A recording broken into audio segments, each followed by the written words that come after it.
This is the Coaching Life Podcast, and this is episode 12.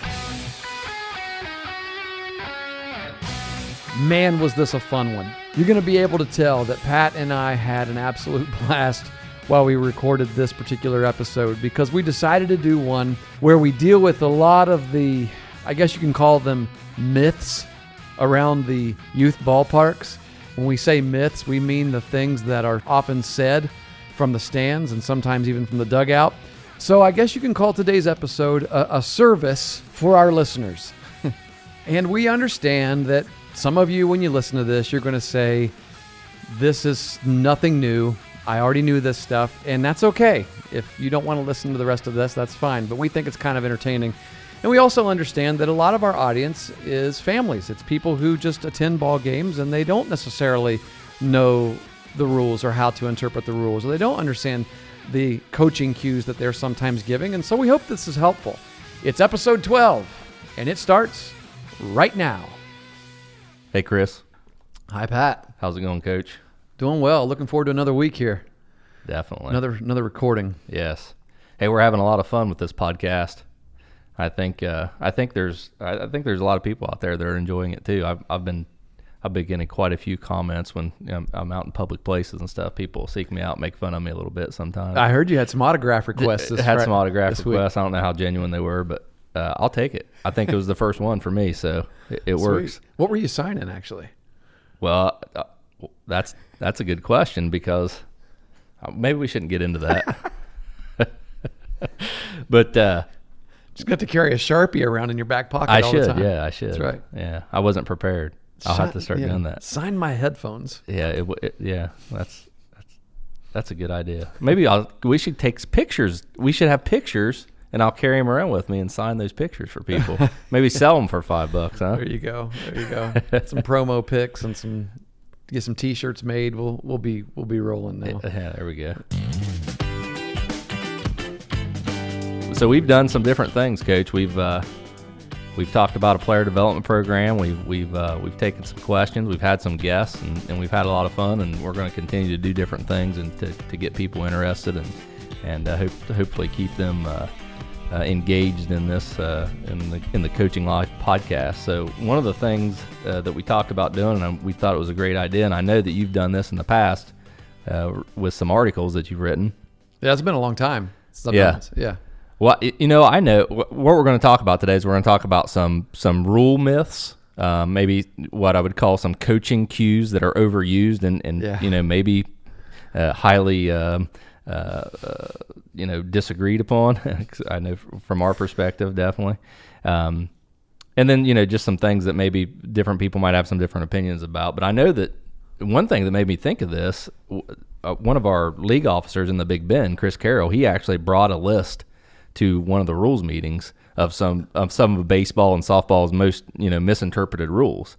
And in the meetings, that's good. Yeah, that's good to do. It was real good. It was fun. I think a lot of people enjoyed it. Actually, that it wasn't like, oh, you're trying to make us feel like idiots or anything. It was they liked it. Helpful. Yeah, it's educational. Right. So that's what we're going to bring to you today, folks. And we hope you enjoy it. And if you have any thoughts on what we talk about today, definitely want you to reach out to us and let us know what your opinions are, or maybe you want us to prove some of these things to you. But I'm laughing because I know it's going to be a lot of fun. I mean, heck, we might get into something here that you and I disagree on as well, which I'm kind of hoping we do. But I don't. I want to see how that works out. But that'll be interesting because we didn't coordinate this. No, we didn't. But and I think that's a good point to make though, because you said that we're going to talk about coaching cues that are often used, but they're sometimes a little silly if you think about it.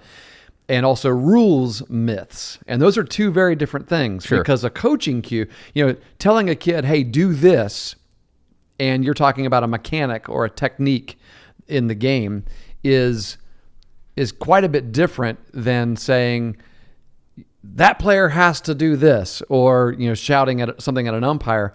Because when we're shouting a coaching cue, there could be different interpretations and opinions about how to perform that task. Now, granted, some of them may be really silly and ridiculous. Your opinion might be ridiculous about how to do this, but there's still room for opinions. Yes. When you're talking about a rules myth, There's no room for opinion. True. If we tell you this is what the rule book states, that's what it states. Yeah. You're wrong. Your opinion then is wrong if it's different from the rule book. Definitely. And so that's why it could be.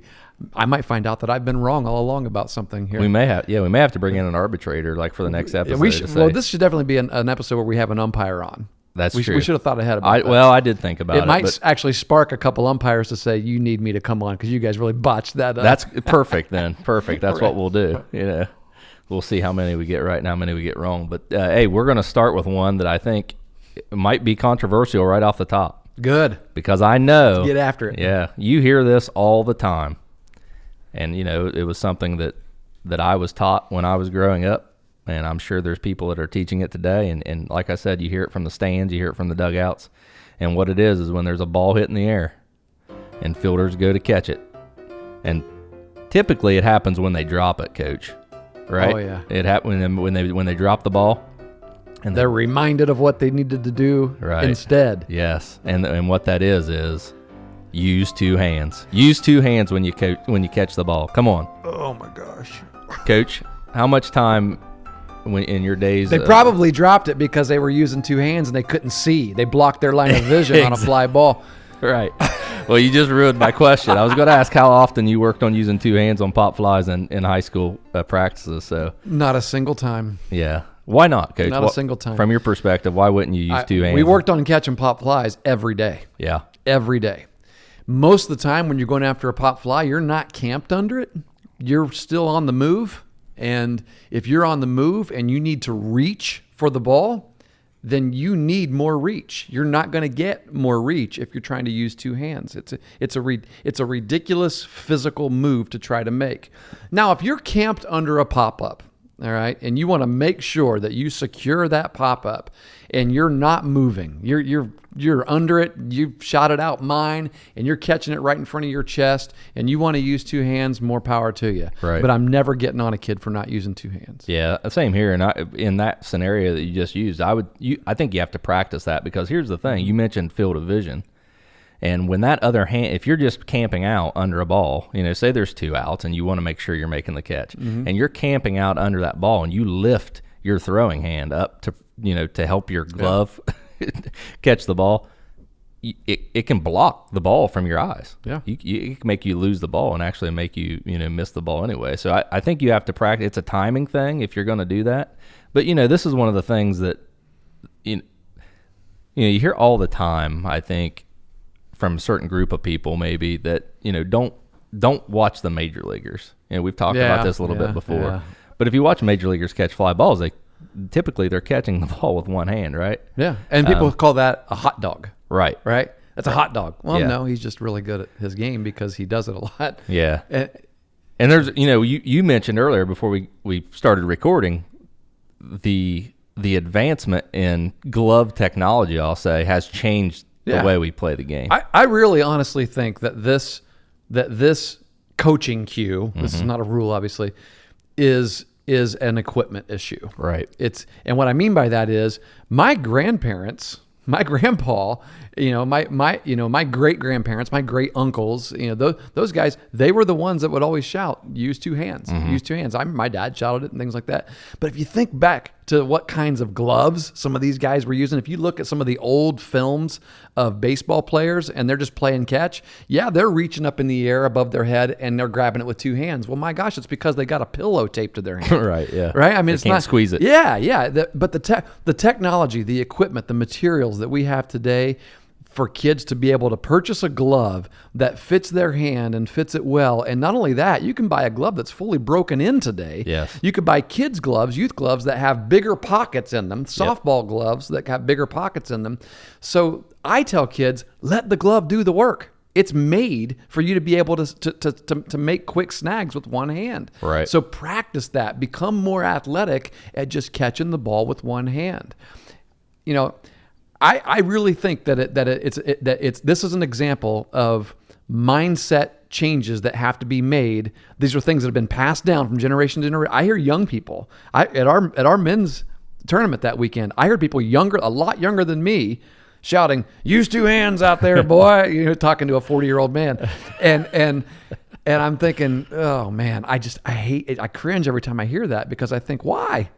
Right. Why do I need to use two hands? My glove is perfectly fine of catching that little tiny baseball by itself. Yeah, and I think really the only argument anyone can make on that, I don't think anyone's saying it becomes easier to catch a ball in that case with two hands, but I think what they're saying It becomes physically harder, I think. I agree. And I think they're all thinking about in the event that the ball is going to pop out of your glove. That would be the only reason I could think of that anyone would say that. Right. How often does a ball pop out of your glove? When you squeeze it, not very often. Yeah. And if it does, you've probably squeezed it too early. At Yeah, which right, point the right. other hand isn't going to help either. Yeah, exactly. So If you watch, just go and watch people play.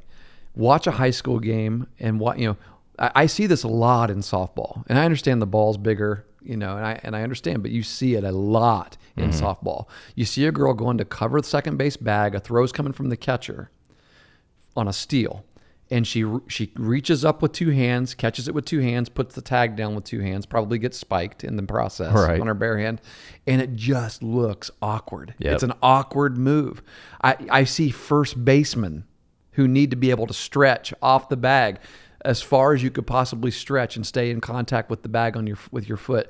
I see them reaching up with two hands, and you're losing 2 and 3 feet sometimes of distance. And that's the same in the outfield too. Yeah. Anywhere if you're you lose it. And I would say too, you lose the ability to adjust.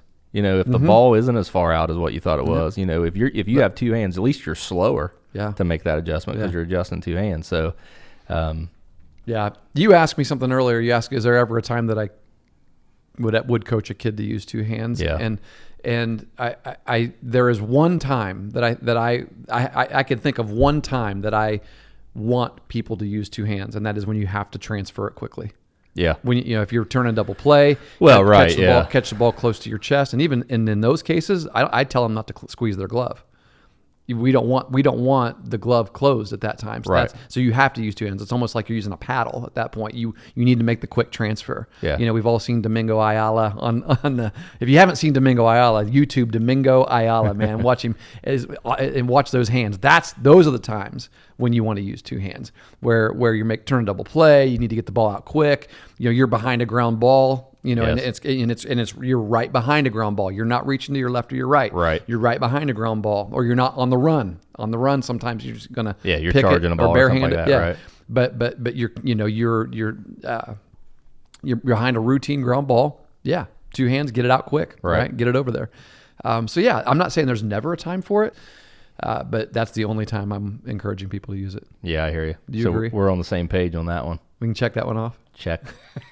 That's one down. We just made a whole bunch of moms and grandpas mad. We're very uncomfortable. Yeah, we just lost 6 subscribers at least. That's right. Or someone's going to shout, or someone's going to go to a game this summer and they're going to hear somebody shouting, "Use two hands," and then you're going to have people saying, "Shut up, idiot! It's my kid doesn't have to use two hands because Chris and Pat said so." Oh man, that's true. That's true. I'll stand behind it. Hey, at least they're listening. Right. I mean, at least Yeah, At I'll least they're stand listening to the behind it, podcast. Yeah, I will too. If anyone disagrees, love to hear your perspective on that.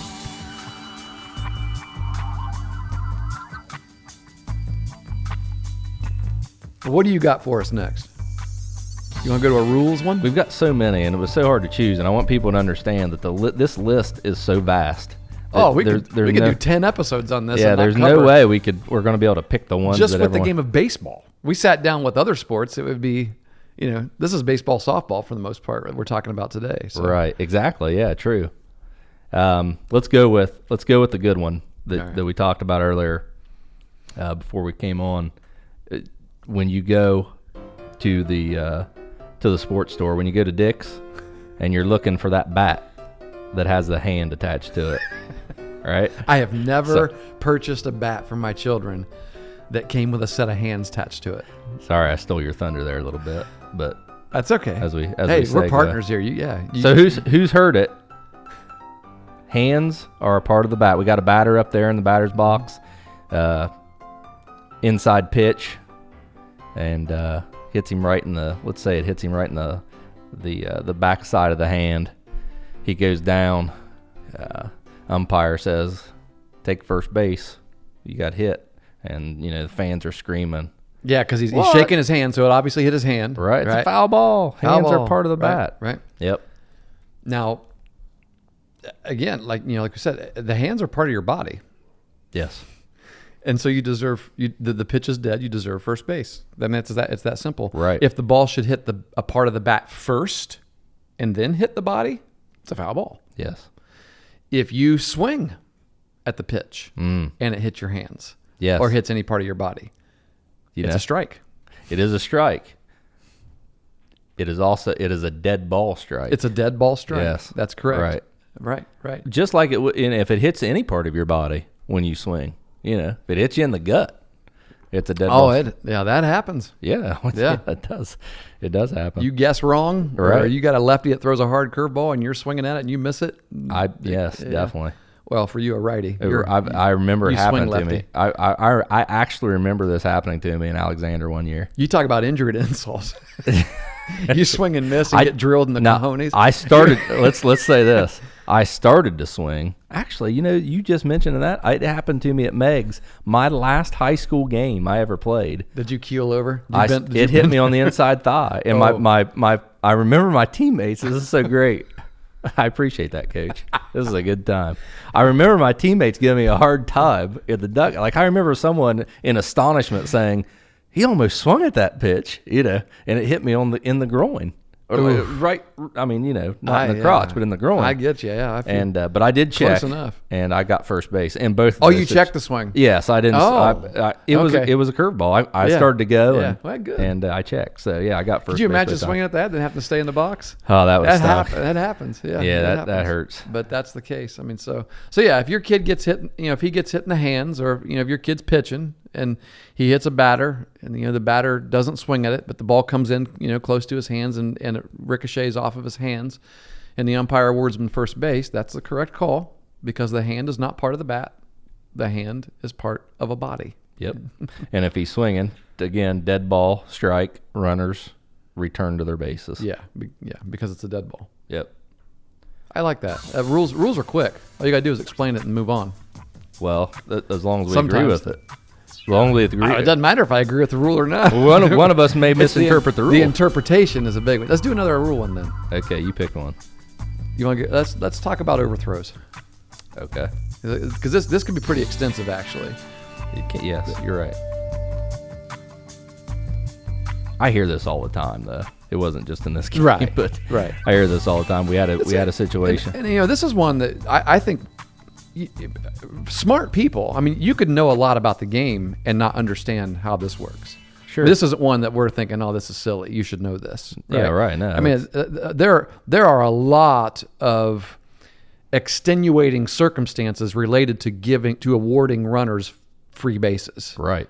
Because there are 1 base awards, 2 base awards, 3 base awards, and of course a 4 base award. A home run's a 4 base award. Right. Yeah. And all of those happen based on when the throw was made, where the fielder was when the throw was made. Yes. Which fielder made it. I mean, the rule changes, and so we should probably break that down. Yeah, let's try to simplify it for someone that may be wondering. That way they don't. We're doing this as a service for all of you folks out there, so that you don't sound silly when you go to your kids' games next summer.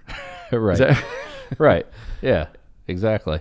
So we'll start with the outfield. Okay. Say we have runner on second base. Ball hits the outfield. Fielder picks it up, chucks it to, we'll say, third base. Let's put the runner on first. Okay, runner's on first. Because he's probably going to score anyway. That's true. Okay, we got, runner on first. Yeah, and we're throwing to third. Or maybe it's a fly ball then. So or whatever. We'll say runner on first. I messed up your scenario. Left fielder fields the ball, chucks it into the over the dugout, out of play. And then what I hear a lot is, it's 2 bases from the outfield, which is true. 2 bases because it's thrown from the outfield, as opposed to thrown from anywhere else. Right. Okay. True. Yeah. So in this case, the award would be, 2 bases. That is true. The award is 2 bases. Right. The trick here is at what point is the 2 bases awarded? And it's from the time of the throw of the outfielder. It would actually be and we should say this too. It's never, because sometimes the award is from the time of pitch. Yes. And that's when the infielder is the first one to pick the ball up. Exactly. But you treat an outfielder, sometimes it's from the time of throw from the infielder as well. But that's when the infielder it's the second throw. The second throw. Okay. Double play. Yes. Yeah. Then it's so let's say from the that time of throw, not the time of pitch. right. Yeah. The second throw is from the time of throw. Yeah. So what I'm saying, the whole point about that is you treat the outfield the same way as you would the second throw from the infielder. Yes, Gosh, absolutely. Just wasted a lot of time there. No, that's good All right. stuff. See, So- we almost found a disagreement. So there. anyway, and that's what happens, man. When you're talking rules, think about this. Think about the stuff umpires have to go through. Yeah, honestly, definitely. I mean, but you're right. I mean, so it is everybody when they say, hey, it's two bases. That's true, but it's from the time the ball was thrown. Yes. Well, Yeah, it depends. Right? Well, in that case, you would treat it as the time of throw because it's From the from the outfield. Yes, right? from the outfield So in a second. in your scenario, it's where that runner was. It's the base that runner was at. From the time that ball was thrown. Yes. He gets the advancing base. Yes. So a lot of times people see the ball go out of play and they look up and they see that runner's rounding third base. Right. And they're like, or second base. Or rounding second. Like, Yeah. they should get home. Right. That's two bases, right? Third and home.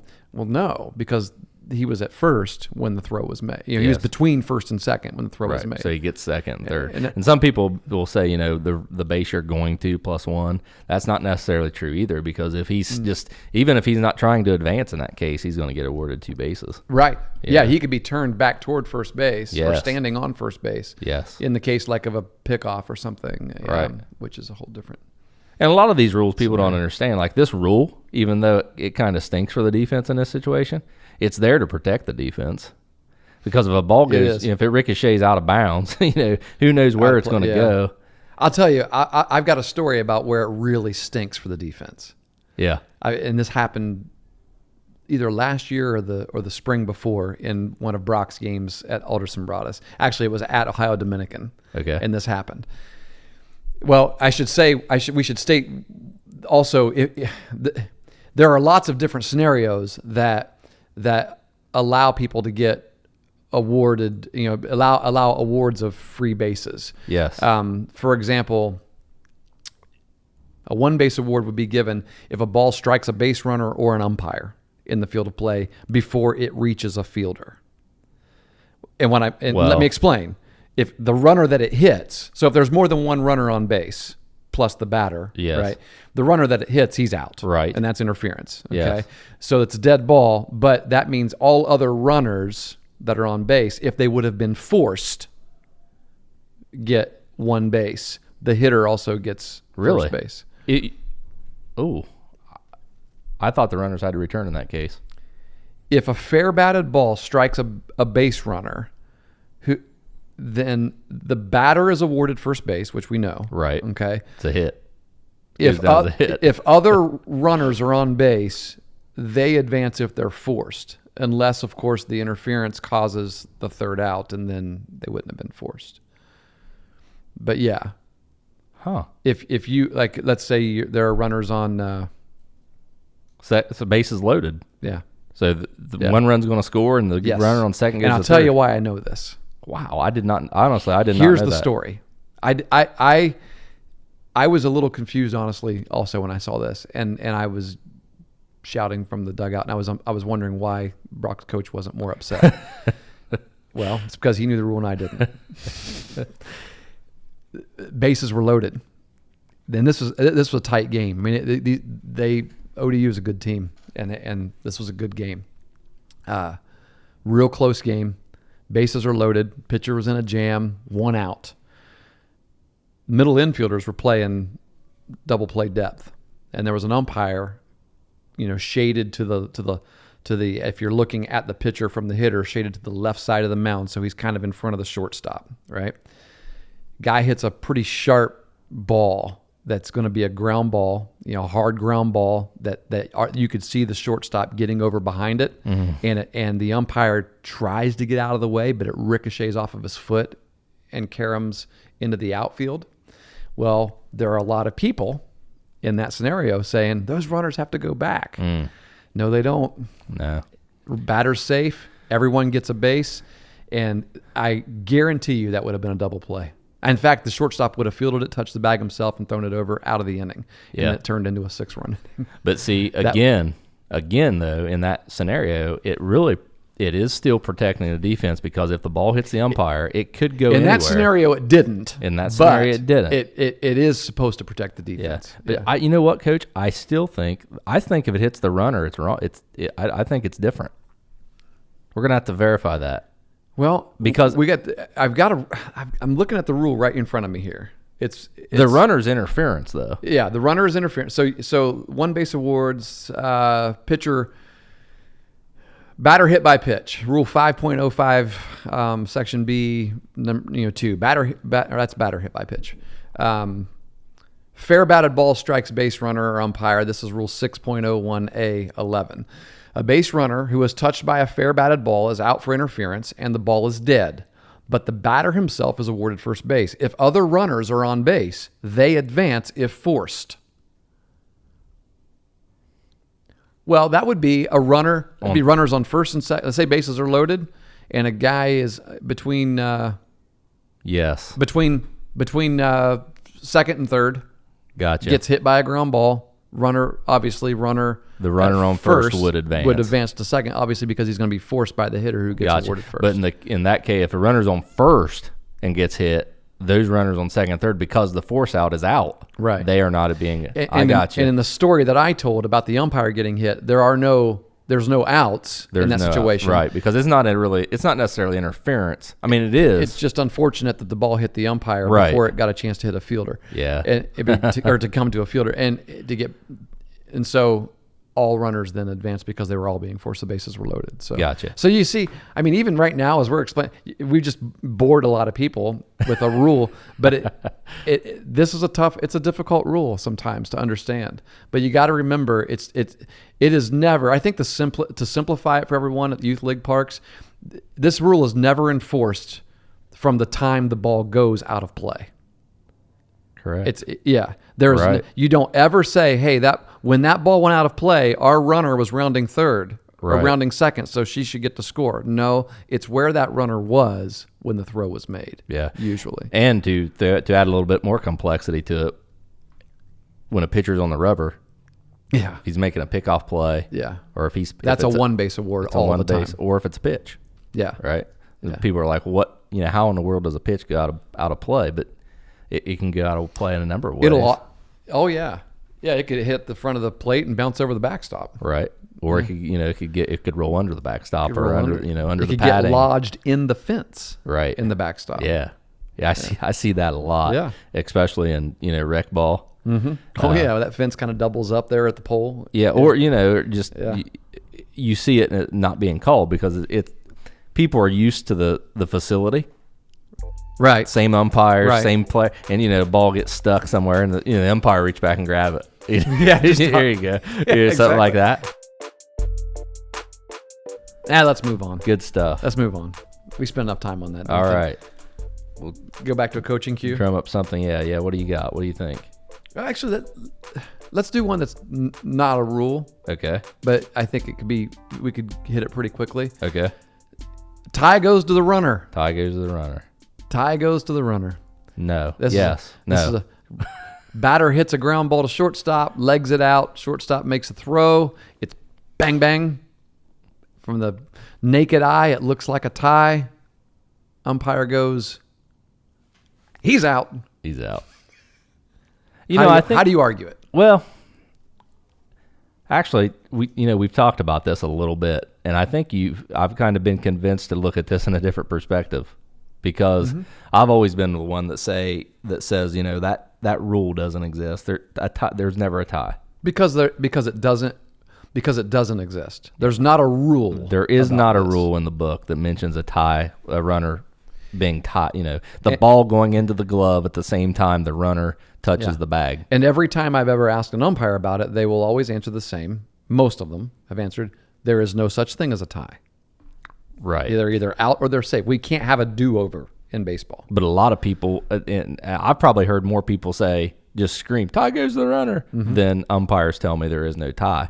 I feel like I'm the umpire that says there is no tie. Because the rule is, in order to get any force play, any runner out, the ball has to make it to the bag, in a glove or in a hand of a player that's touching the bag. Yeah. Before the runner gets there. There's the key. Yeah. Before the runner touches the bag. Right. The ball has to get there. It either does or it doesn't. Right? There's no. So let me ask you this. If they do get there at the exact same time, because it could happen. We've seen it happen. If you slow down every replay, we don't have replays in these youth parks, right? Right. Until you get to the Not ESPN yet, anyway. games. But you could slow it down frame by frame, 4K, high quality film, and to the best that you can tell, they were at the exact same time. Right. The question then is, did the ball beat the runner? Right. And the answer is, in my opinion, the answer is no. All right. Therefore, a tie goes to the runner. Right. Good call. Yeah. So it's not really that dumb of a thing to say. No, not really. To be honest. Not really. Yeah. Yeah. And I think I was actually arguing. Someone said this before, and I've recited the rule, and they said, they're like, so what you're telling me is a tie goes to the runner.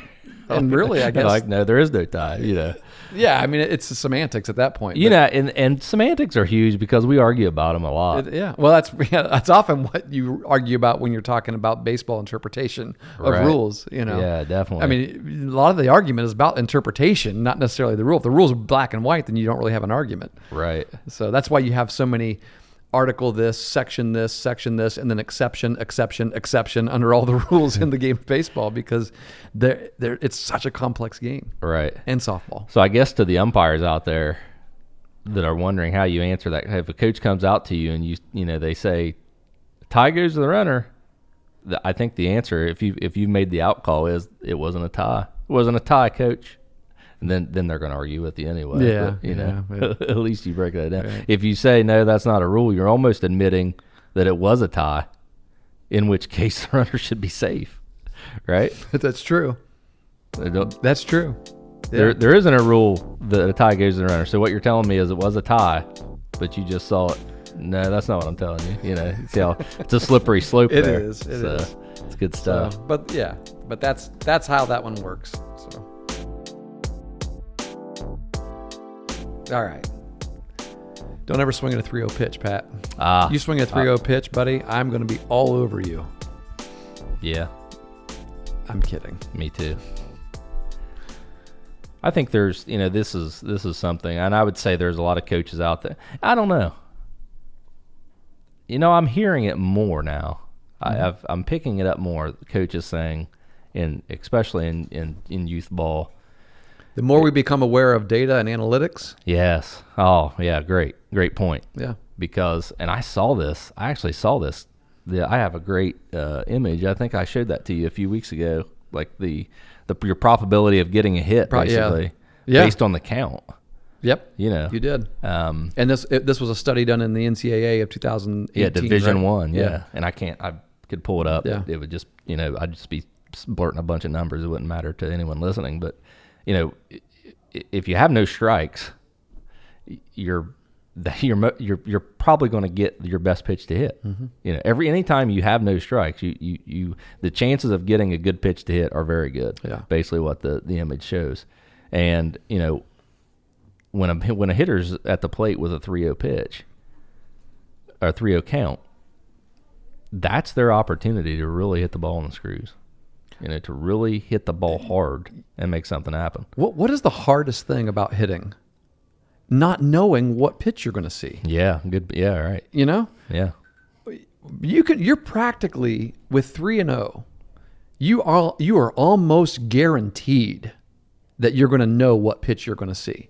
And now, if that pitch, the way I approach this with kids is I say, the majority of the time, they've got the green light on 3-0. There are times when I want them to take. Yes. If we're late in the game and that game's tied or we're down a run or two and we need a base runner, I would probably give them a take sign. But I have a take sign If they don't get the take sign, they've got the green light. Yeah, I would say that, or I would say, a beyond situation. Yeah, you evaluate the hitter as well. Exactly. There are some hitters that they're often swinging at bad pitches. True. And so when they get to 3-0, they're thinking, oh yeah, I'm going to light this up, and then they go after something, they roll over it, and they ground out, and then you're mad because you swung at a 3-0 pitch. Right. Well, it's not because you swung at a 3-0 pitch. It's because you swung at a bad pitch. Yeah. The key is understanding what pitch you're looking for. And if the kid knows if you got a kid in that box who knows that when he sees his dead red pitch, that pitch that he can hit over the fence, it feels good when it comes off the bat, let him hack at it. Yeah. Because he knows it's coming. Yeah. Right? And the other thing is, we've talked about practice. You practice these situations. Yep. You know what I mean? Yep. You practice 3-0 counts, and you practice 2-0 counts, and 3-1 counts. You have to, because so many kids are growing up. And they're instinctively, even if they have a coach that says, "Hey, you got the green light." I saw it in softball season this past year. I saw our head softball coach say many times, "You got the green light," or let them know 3-0. You're our 4-hole hitter. We got runners at second and third. Oh yeah. You got 3-0. If it's there, drive it. Yes. But they're just so used to taking that pitch because it's automatic. Yep. It's not automatic. Don't make it automatic, coaches. Yeah. It's a ridiculous thing. I think I get fired up about that because it's like they got 2 shots at 3-1. Everybody loves 3-1.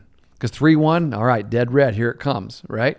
Well, if they have a hard time swinging at 3-0, just tell them, imagine it's 3-1. Mm-hmm. And you got 2 shots at 3-1 until they get used to the fact that, okay, this is okay. And we got to be okay with it. There's all kinds of people sitting in the stands that when they know it's 3-0 and a kid swings and fouls it off, but he took a good swing on a good pitch, they're like, that was 3-0. Yeah. Did you see that? He just swung a 3-0. Well, why is it a big deal? Yeah. I have a theory of why it's a big deal. I think, when the younger the kids, the less likely it is that they're going to swing at that 3-0 pitch and it's going to be a successful swing. The problem is in that scenario, you're coaching again to win because you're mm-hmm. advancing a runner as opposed to coaching to develop. Yeah. And, in that situation, it takes a mindset shift of coaching to help players understand understand how to hunt a pitch. To hunt. What are you hunting for when you're in that box? Because there's a greater probability at these counts that you're going to see the pitch that you're hunting. Right. And in a count, if you get behind in a count, that's like don't swing at the first pitch. It's a very similar thing with me. Yeah. Is when are you often most likely going to see a good pitch to hit? The first pitch you see. Yeah, and it's amazing because I've watched games where it's amazing. The pitcher throws first pitch, strike fastball over the plate. And every hitter, and they're all they take it. This number has been out for years. I heard it back when I was playing, because you're able to collect this kind of number for a long time. Typically, and this is obviously Major League Baseball numbers, but it translates to lower levels as well. When a hitter takes strike one, if your normal batting average is 300 and you take strike one, the typical hitter's batting average drops 100 points like that when you go down 0-1. And so why not get yourself ready, get timed up while you're on deck, while you're in the dugout, the more opportunities you have to see the pitch, get yourself timed up so that when you're in that box and you know that there's a good chance you're going to see a good, hard fastball, that if it's yours, drive it. Yeah. One of the things I loved about watching Brock's team last couple of years, they had a leadoff hitter that was his approach, man. I watched in the, it may have been against Ohio Dominican last year. Kid stepped in the box, first pitch of the game. No, it was the very first game of the season. I remember you texted I texted me. it to you. First pitch, first game of the season down in North Carolina, drove it over the left center field wall. And you're thinking, how can you possibly be ready? It's your first game, first pitch. That kid was ready. Yeah. And he was timed up. He knew what was coming, and he just exploded on it. Yeah, and most people are saying, well, the leadoff's job is to get on base.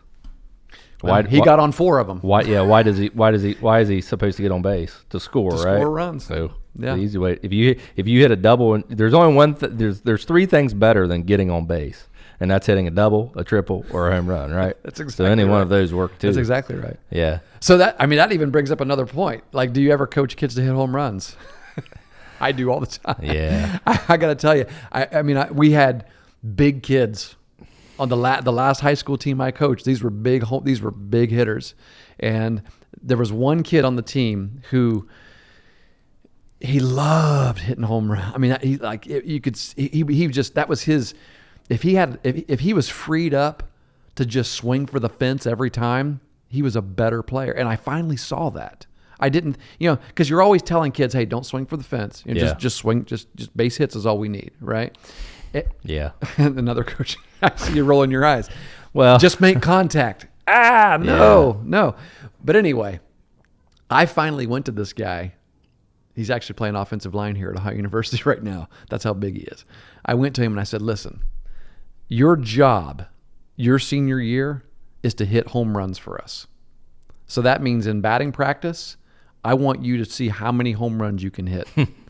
And every time you step in that box, when you have a 0-0 count, the first pitch, whenever you're ahead in the count, I said, honestly, Brody, I don't care if you're behind in the count. Your job is to hit home runs. Mm-hmm. So I want you to hit home runs. I want you, and the relief. I mean, you could see it. He smiled ear to ear when I said it. And so it was like, okay, this is going to be fun. So the game became a lot of fun to him. But that was the kind of hitter he was anyway. I mean, that's what he wanted to do. And so the more that he was in his wheelhouse, the better player he was. If he was just trying to it did us no good for this kid to hit a ground ball. He wasn't beating anything out at first base. And so there were times when he got in there and he took some big hacks, and you're like, man, he just got under that. But that's the kind of hack I want him to take. Right. I think you can see there is the concept of over swinging. Yep. Of swinging out of control. Yep. But I want all my hitters to hit the ball hard. Right, that's what I want them to do. I just want them to hit the ball hard. If they hit the ball hard every time, their chances of producing goes up. Right? Just hit the ball hard. Absolutely. And I think when people say make contact, or when something like that, what they're really saying is you have to adjust. This is the coaching. Mm-hmm. That's a buzz phrase. Make contact. Yeah. What they're really saying is, I think it's right. Yeah, you're still hitting agree. the ball hard when you make contact, right? But when people are saying just make contact, you're not necessarily hunting for that one pitch anymore, right? You're adjusting. And so there's a time for it. Sure. Yeah. Right. Yeah. 2 strikes. Maybe you are adjusting your. You got to run on third base with 2 strikes. That infield's back. All we really need at this point is for you to make some good contact, either deep fly ball or a ground ball somewhere. Right. But we still want you to hit it hard, even if you're letting. Yeah. And here's if you don't have 2 strikes, I'm never saying that without 2 strikes. No, me neither. Yeah. No, I don't want anyone to make and I think it's a comfort thing. So people say it sometimes out of nervousness because they know the kids, they're like, maybe the kid's putting too much pressure on themselves or something like that. They say, oh, you need or they have seen him over swinging. Or they've seen him over swinging, right? And then it comes out, just to make contact, like it's an easy thing to do. Yeah, but it also, I think we're thinking that it's making them it releases that pressure, making them more comfortable in the box. Hey, that's all you got to do is make contact. That's not easy to do, like you said. But it also is going to create a swing that looks less intent. Right. Yeah. And again, I think it goes back to practice. I think you put your players in those situations in practice, and you train them to swing hard. What controlled violence? Controlled right? violence. That's Kevin Wilson's term. Yeah, I love it. Yeah, that's what we always want. Controlled violence. Mm-hmm. You don't want to be out of control, that's which I think a lot of people see sometime when they say, just make contact. They see someone maybe they're, here's another one. Don't pull your head. And maybe they are lifting their front shoulder. See the ball hit the bat. Let's go to that one. See the ball hit the bat. See how these just kind of work their way into each other. Hitting. Yeah. There is so much about hitting that.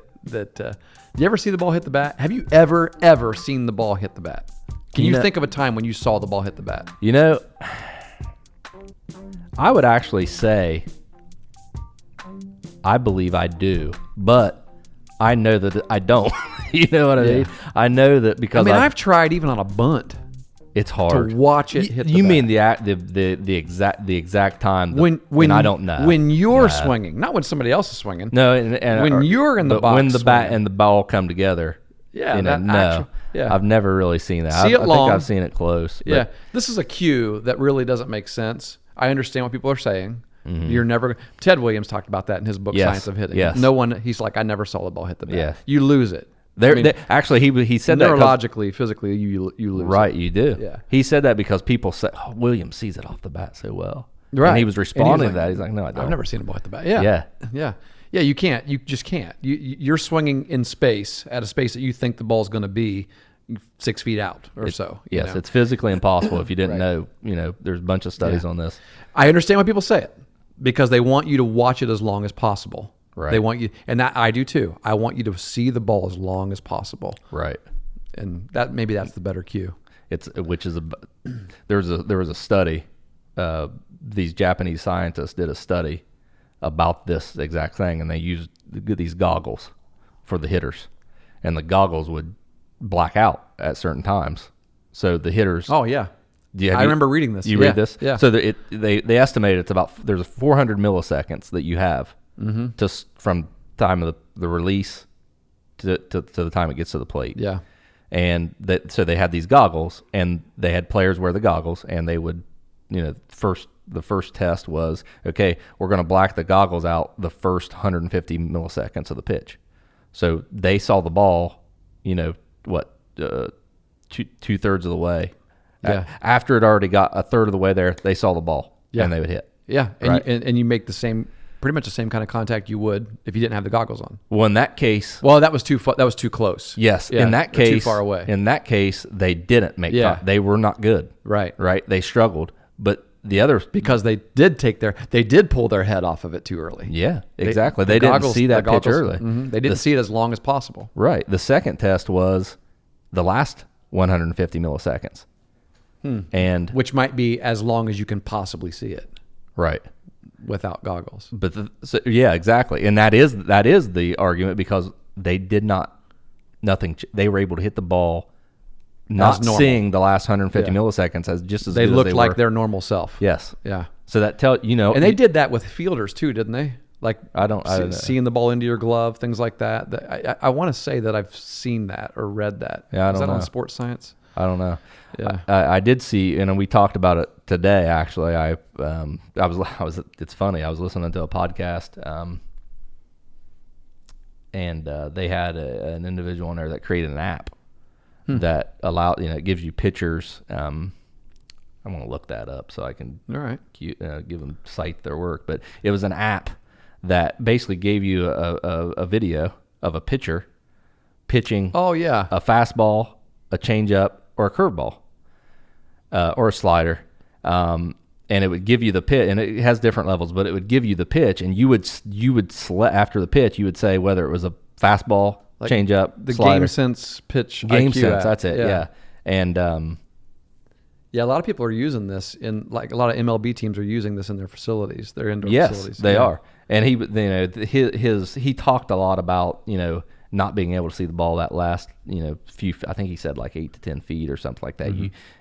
Your brain, and that's why I say maybe I feel like I see it, like leaving the bat maybe, or even coming in, but maybe I don't see it coming in. Well, that's good. It just means you're concentrating. It's just you're focusing as long as possible, and that's the coaching advice we want to give to kids. Yeah. You don't want them to pull off the ball too early. You want them to see the ball as long as possible, but really they're not going to see it off the bat. Right. And you're not going to throw your hands at the ball. So the podcast was baseball outside the box. Yeah, that's Coach Peter Caliendo. Caliendo. Man, I couldn't. I should have remembered. I didn't know what his what it was called. Oh yeah, that's what I he does. He has a lot of good stuff like that on his. But this was Professor Fadde, I think his name is Fadde at Southern Illinois University. Is that right? I don't know. Oh, okay. It's an unfortunate name. It's probably not pronounced that way. Thanks for bringing light to that. But so keep your eye on the ball, see the ball off the bat. It's impossible, folks. You can't do it. You can keep it on there for a long time. Yeah. But you just, Not only that, but it's not not a important. bad cue necessarily, but it's just understand what you're saying. Yeah, just right. As long as what you can, keep your eye on the ball. Yeah, we've been going for like 45 minutes. You want Wow. to keep going? Let's do a couple more. Do you have to slide? Do you have to slide? Do you into a have bag? to slide? Into like say there's a play at home plate. Do you have to slide? Runner comes running across home Absolutely. plate. Runner comes running across home plate. He the catcher goes to make a tag, fields the ball, reaches back to make a tag. He tags him at the same time the runner hits the plate. So of course he's safe because a tie goes to the runner. Right. Yeah. Good call. No, but he's safe and everyone shouts from the stands. Oh, he's out. He has to slide up. He's out. Right. Is that true, Pat? That is not true. Is not true. That It's is not not, true. and it's not only not true in the Major League Baseball rules, basically the sporting news baseball rules that are apply to every league whenever anything else is in doubt. This is not true in Little League rules. Right. In the Little League rule book, there is no you have to slide rule Yes. in Little League. The rule is there. The rule is there to protect to keep runners from plowing the catchers or plowing fielders. If you come in, lower your shoulder, take out a fielder trying to tag you, that's the rule. You're going to be called out, and you're probably going to be ejected. Right. As a matter of fact, the rule is you cannot deliberately or maliciously Yeah. contact the fielder. Yeah. Right. That's the Little League phrasing, right? Yes. That there is a runner has two options. Correct me if I'm wrong. If there is a fielder who has the ball and they're waiting to make the tag, and that could be in a split second as well. But if the fielder has the ball before you arrive as a runner, you then have two options. You can either slide to try to get under that tag, or you can attempt to get around the fielder. Yes. You can avoid. At which point everyone's going to yell that you ran out of baseline, right?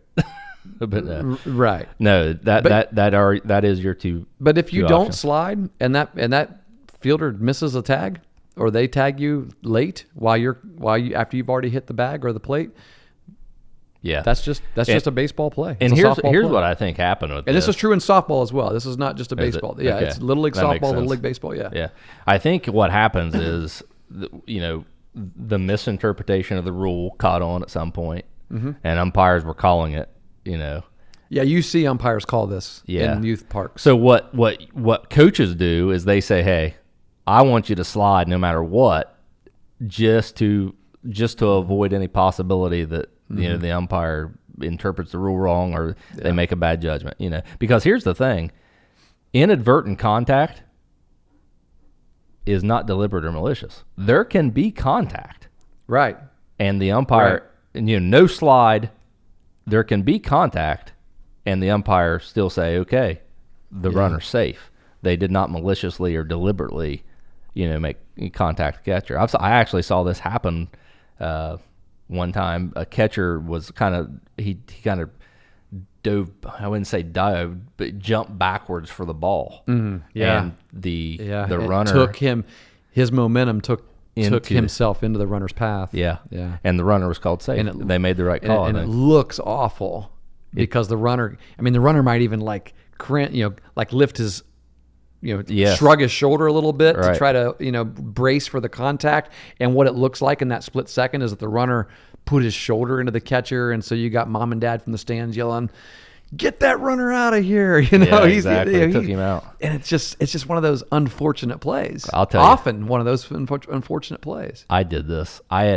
When I was, let's see, so I did not play my last year of 10U baseball, and I didn't play my first year of Little League of 11U. I did not know that about you. Yeah, there you go. Took those 2 years off. I played. You know what I did during that time? Play video games? I did play video games, but I played an awful lot of wiffle ball out in Yeah. the yard with the neighborhood kids. An awful lot. I spent a lot of time on. Learned the game, didn't you? A little bit. Yeah. Spent a lot of time hitting the ball against the wall, and I played something called rag ball in elementary school too. Threw it up against the steps. Mr. Birch had he held a tournament at Bradbury Elementary. Is that right? Of rag ball, yeah. But my first year of Little League that I ever played, I didn't know this rule. I had only watched Major League Baseball. You just Pete play. Rose and Ray Fosse somebody there? I did. I hammered him, man. And I was just I'm still just a little guy, but man. this was a pretty big guy, and I put everything into him. And we had an umpire. I know you know him. His name was Red Robinson. Oh, I loved Red. Yeah, Red called me out. Yep. And he ejected me. Good for Red. Yeah, and my coach at the time, Lee Williams, he came in arguing on behalf of my case, and he said he fell, or I can't remember what he was He didn't arguing. know the rule. He didn't say Ignorance that. of the law. It was kind of a little different, like how I innocent. went in, but I really did. I tried to hit him. I thought it was legal, and I ended up being able to stay. Red let me stay. Well, back then, it was legal in MLB and in it American was. Legion ball even. Oh, really? Well, yeah, because when they go by. When I coached right. American Legion ball, that rule actually has changed just recently in the last 10 or 15 years. Yeah. When I coached American Legion ball, it was National League rules, except for you allowed to use a DH. So it should have just been American League rules. But Yeah. but there was no discrepancy. I mean, and so there were people. Actually, it was when I played American Legion, we were allowed to. I think by the time I was coaching it, the American Legion added some safety rules. Oh, really? Yeah, But it was still legal in the major leagues. It was the high school safety rule, but Okay. yeah, it was still legal in the major leagues to basically plow the catcher. Yeah, because that just changed a few years ago, right? Yeah. Rightfully so. I mean, there were some times when the guys were going out of their way. I mean, when they could have avoided it, could have been a less. I mean, they were literally trying to dislodge the ball, and guys were getting seriously injured. Yeah, I'm an Indians fan. My favorite collision was, and I can't remember what team they were playing. It's on Wire to Wire though. My favorite collision was Norm Charlton Oh yeah, coming in there. They were in a skid. Yeah. The Reds were in a. They led the division the whole year. That's why it's called Wire to Wire. Norm was a big boy. Yeah, he was. And they were in a skid. They were losing some games in a slump. And he came around and just plowed the catcher and was safe. And folks, Norm is a pitcher. Yeah. Yeah, right. Norm was a pitcher. And boy, it One of the fired nasty all of them boys. up. They came Heck up. yeah, man. Yeah, it was great. Yeah.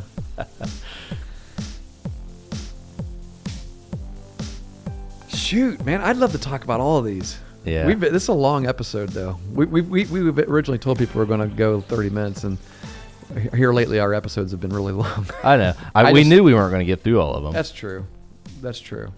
We can save it for another time. We can circle back Yeah. around for another episode. So. Yeah, I agree. I got one more question for you, though. Okay. Because you're coaching right now. Yes. Do your kids ever strike out looking at strike three?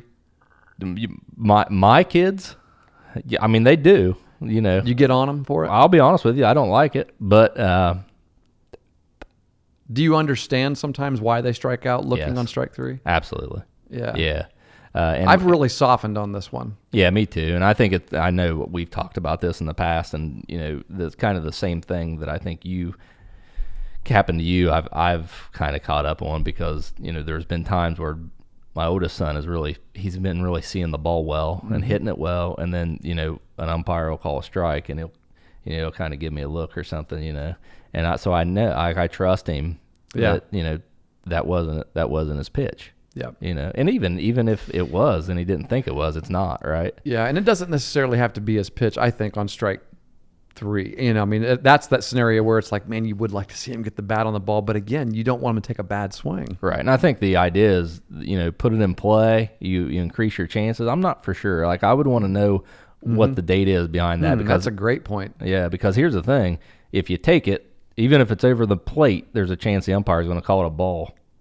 Yeah, there's still And that you- chance. you know. And there's also a chance if there's a runner on first base and you just put it in play, instead of getting one out because of a strikeout, you just now got two because they just turned a double play. Exactly. Which is going to happen a lot more the older Jake gets. Yeah. The defenses are going to get better, and they're going to see a lot more 4.63s and 6.43s and 5.43s. Yeah, and I think it goes back to what we were talking about earlier. I want my kids to always hit the ball hard. Mm-hmm. So if they get a pitch that they don't think they can hit hard, and there are some scenarios where I would say don't, you know, try to fight it off, try to get you into the pitch, you know. Right. You want them to fight it off if they can. Yeah. Yeah, but you know, if you don't think you can do anything with that pitch, if you don't think you can reach it, you don't think you can hit hard, Yeah.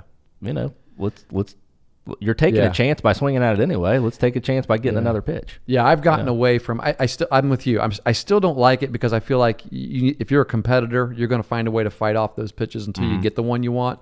But when I say I've softened on it, I've softened to the point where I don't say never strike out looking. We don't strike out looking. Right. I don't say, because they're just, I tell you, when I started filming the games with a GoPro on the back of the fence, in the on the backstop where you're looking directly behind the umpire, behind the catcher, and you could see every pitch there perfectly. And I remember I used to argue with my son about this because he's got a great eye, and he strikes out looking a lot. A lot of times when he strikes out, it's looking. And I still, to this day, we still have discussions about this. Back when he's in high school, we talked about, I was on him about, striking out looking one time, and he's like, Dad, I couldn't have reached it. And I'm like, I don't want to hear that. An umpire's not that bad, and then I went back and watched the film, and in that particular situation, he was right. Yeah, not to throw volunteers under the bus, but did you watch the Little League World Series? Well, that's the truth. Yeah, you see people complaining all the time about that. Those kids can't reach it, right? Yeah. I wonder how many of those people that are complaining about that on Twitter, the Twitter coaches, are the same ones that complain when their kids strike out looking. Good point. Yeah. Which is it? Could he reach it or could he not? Because if he couldn't reach it, he has to strike out looking. If he got the bat taken out of his hands, he got the bat taken out of his hands. There's nothing you can do about it. Right. Sometimes, I don't like, especially on this podcast, we appreciate umpires. I think we've outlined that today in some of the difficulties of, interpreting the rules. But sometimes, listen, they just miss it. Yeah. I think we sometimes put on these naive sunglasses that, it's either they're right all the time or they're cheating. Yeah. Right. And that's neither never true. Neither of those are ever true. Yeah. Yeah. I shouldn't say ever. Well, yeah, true. But the first one's not. Rarely. Yeah. Everyone and there's times when umpires will get frustrated and hold grudges. We'll take it to that level. That's people, right? That's people coming out into the game, and And you know what? We as coaches and parents we can have a lot to do with that. Oh, we can. That's a good point. That's a whole new episode. We can influence the way umpires feel about us and about our teams when they show up. Yes, I agree. I was listening to a podcast with Coach Chafin on it, and he was talking about how he interacts with umpires, and it was golden stuff. It was, and I'm like, wow, I need to start doing that. So hey, I wrote about that in Building Champions, by the way. I outlined a step-by-step process of how I decided to approach umpires. It's called "The Official Is Not Your Opponent." Yeah, I don't know what chapter number it is, but it's in there. I have to circle back around to that. Another book plug there. Did you adopt it? Yes. Okay. Good. Yeah, I became very intentional about making sure that I did not shout my disapproval. Yeah. And any time I looked upon a play with disagreement, I would really try to practice pressing pause, asking for time, and asking if I may go out and discuss it. And because I think we've said this before, you're never going to get the play back. There are times when maybe the umpires will confer, they'll get together and they will collaborate in order to get the call right, and that's completely up to them. You can't make them do that. That drives me nuts when I hear coaches demanding that umpires do that. You can't make umpires do that. I mean, right. they have to choose to do that. And if they do that, then be grateful, because they're doing it. They're basically taking an ego check right there and saying, I might have been wrong, so I'll ask my partner for help. Yeah. But you might get that. But most of the time when you go out there, you're not going to get the call overturned. You're creating a relationship with another individual that hopefully the next time a call is bang bang and could go either way, you get that one. Right. And that's really, we got to respond to those just like we would teach our players to respond to an error or a strikeout or a miss. Exactly. Missing your spot, a pitch. Yeah. You just what matters is what you do next. It's not what happened before. So right. That's one thing I hope I get better at as we. I always want to get better at that. I mean, as a fan, as a dad, as a coach, everything. So. Yep. Well, guys, really, it's just another opportunity, right? It is. Just like loss, just like failure. Yep. It's just an opportunity to grow. So definitely. Yep. What did we not cover? If you had some things come to mind that you're like, oh, I hope they talk about this. Most people probably are like, I hope they shut up soon. But if you had some things come to mind that were like, man, what about this? What about that? We may actually have it on our list. We got a big list of things that we could talk about with this kind of episode. And if you like this episode, let us know. Give us some feedback, because we want to build this podcast around things that our listeners want to hear. And so if you listen to this, and you're like, oh, that was a dud, man, don't ever do that one again. Let us know, because we won't. We want to do what you want, because our goal is to help all of youth sports, and obviously, especially as today the context was mainly baseball and softball, but especially because that's what we're passionate about. We want them to get better. We want parents to get better, coaches to get better, players to get better, officials to get better, administrators to get better, presidents of leagues and organizations to get better. What can we do to make it a better circumstance for our kids and a better experience for our kids every time that they are on the field and every time that they're preparing to get on the field? What can we do? And you can help us with that by just telling us what to talk about. We get the word out there, conversations start, people who have influence and power and the ability to make actual change say, hey, let's try this. And maybe it's something that we've talked about before.